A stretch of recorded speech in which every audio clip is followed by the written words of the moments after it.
Sabe quando a gente está assistindo uma série e a gente percebe que o vilão da história começa a falar e fazer coisas que fazem bastante sentido e a gente se pega meio que se identificando com ele? Ou então o contrário, quando o mocinho da história começa a fazer coisas que faz a gente se questionar, será que esse cara é mesmo o herói, o mocinho da história? Isso acontece porque a gente está acostumado desde cedo com história de mocinhos e vilões. Então quando a gente vai estudar a história, a gente costuma também trazer esse olhar para analisar a história da humanidade. Porém, a história é algo bem mais complexo e é feito por pessoas como eu e você, que às vezes fazem coisas interessantes, bacanas, mas às vezes fazem coisas que não são tão legais assim. Nossa aula de hoje é uma excelente oportunidade para desconstruir esse olhar de mocinho e vilão que muitas vezes a gente usa para olhar a história. Nossa aula de hoje é sobre os jesuítas no Brasil, então papel e caneta na mão e bora para a aula.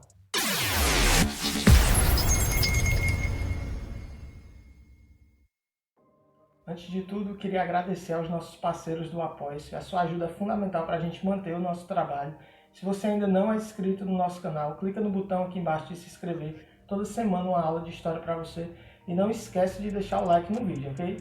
Agora vamos lá, jesuítas no Brasil. Vamos começar entendendo um pouco da motivação que fez com que os jesuítas viessem para cá. Para que você entenda a motivação que fez com que os jesuítas viessem para cá, quero que você imagine junto comigo. Sabe quando você passa por uma experiência que transforma a sua vida e você quer levar essa experiência para mais pessoas? É exatamente isso que vai acontecer com os jesuítas. Esses religiosos, esses padres jesuítas, serão movidos por um grande desejo de levar às outras pessoas o Evangelho de Cristo.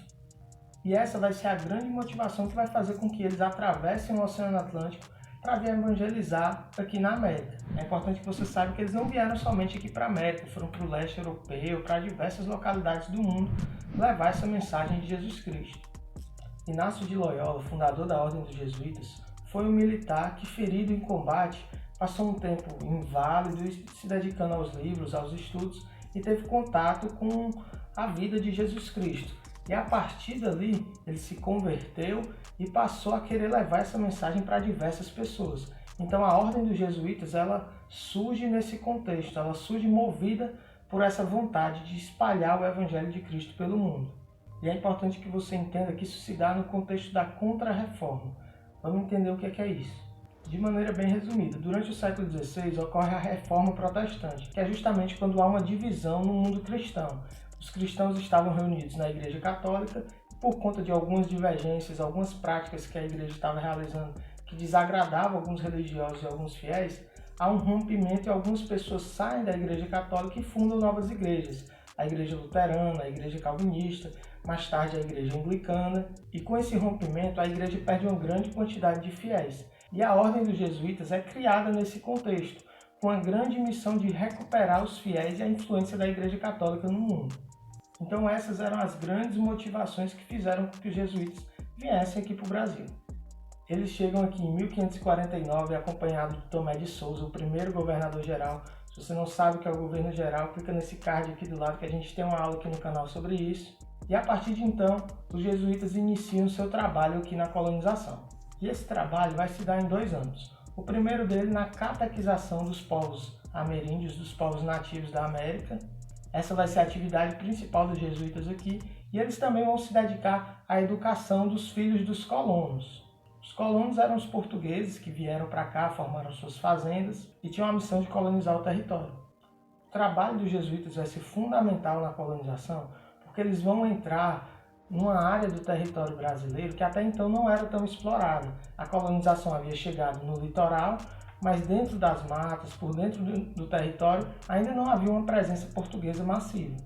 Então os jesuítas vão formar suas missões, vou já explicar o que é isso, para viver nesses territórios ainda não habitados pela colonização, e lá vão cumprir essa tarefa de catequizar os índios.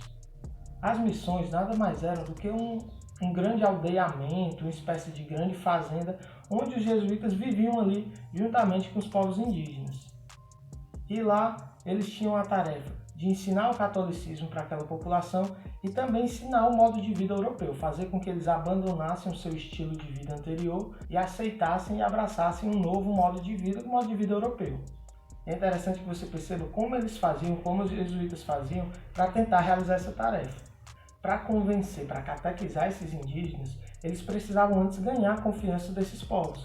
Então eles aprendiam a língua, os jesuítas aprenderam o tupi, faziam uma evangelização através de danças, teatros, com algo que estivesse dentro do universo daqueles povos indígenas, para assim ir ganhando a confiança e aos poucos ensinando a religião católica para eles. Junto a isso, eles iam trazendo também um modo de vida europeu, hora para acordar, hora para comer, hora para trabalhar e etc. Então, ao mesmo tempo em que ele ensinava o catolicismo, ele ensinava também o modo de vida e a cultura europeia. É importante que vocês saibam que havia vários indígenas que não queriam passar por esse processo de catequização, se negavam a participar dele e resistiam, saíam, não ficavam nas missões e se refugiavam na selva. Os dois principais jesuítas que atuaram aqui no Brasil, os mais famosos, que tiveram mais prestígio, é José de Anchieta e o padre Manuel da Nóbrega.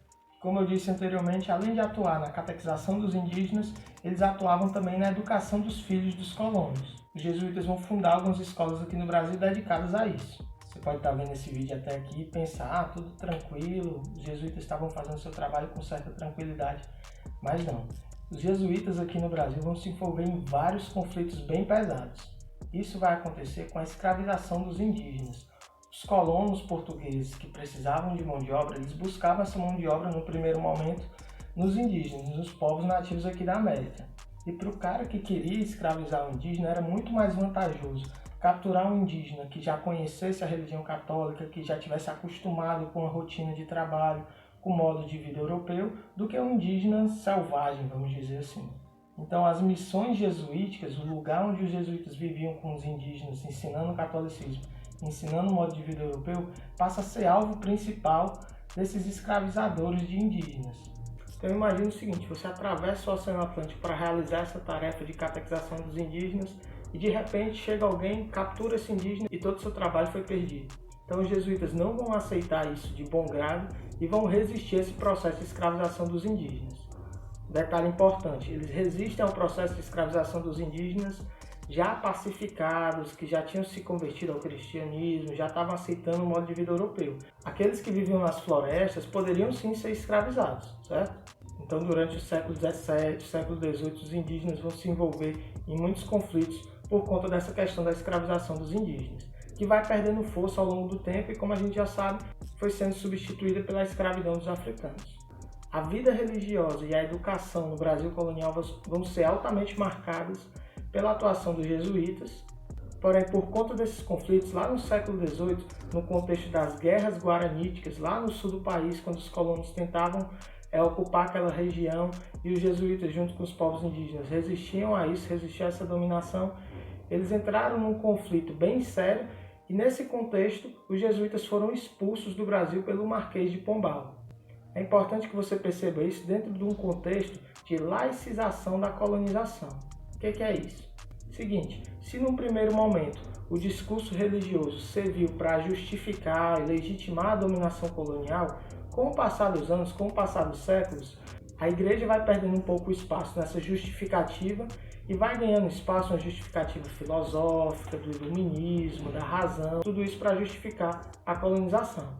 Então é nesse contexto das guerras guaraníticas e dessa laicização da dominação colonial que os jesuítas são expulsos do Brasil no século XVIII pela autoridade portuguesa, que era o Marquês de Pombal naquele período. É basicamente isso. Não esqueça de curtir o nosso vídeo, comentar aqui embaixo suas dúvidas, o que é que você achou, se inscrever no canal se ainda não é inscrito e compartilhar esse vídeo com seus amigos, certo? Um abraço, espero ter ajudado.